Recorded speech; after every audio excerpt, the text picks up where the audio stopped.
En termes d'anticipation, lui, il fait le choix de s'appuyer souvent sur des conseils extérieurs.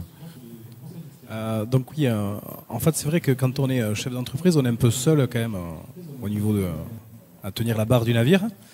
Et donc je m'aide justement de la Chambre des métiers, de la région, de certains clubs comme le Centre des jeunes dirigeants. Et c'est là où en fait où on apprend le métier de dirigeant pour pouvoir lever la tête du guidon. Et c'est ça qui nous permet en fait de mettre des choses en place. Alors on essaye, des fois ça marche, et d'autres fois ça marche pas.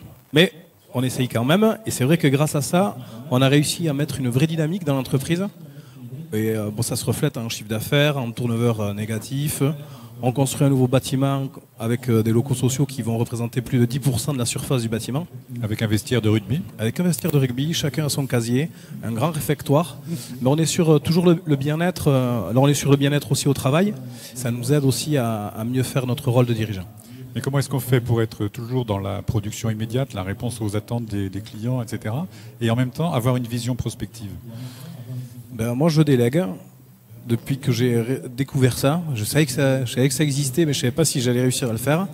Et c'est vrai que ça me permet aujourd'hui de passer un petit moment ici, après d'aller voir des clients, s'inspirer de... En fait, moi, je n'ai pas inventé grand-chose. Ce qu'on met en place dans la boîte, c'est des choses qui se font ailleurs. Alors, la séance d'ostéopathie qu'on fait 2 fois par an, j'avais eu ça chez un confrère.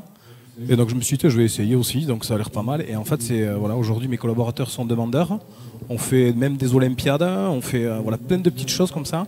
Et c'est vrai que c'est grâce aux échanges où on arrive à mettre après les choses en place.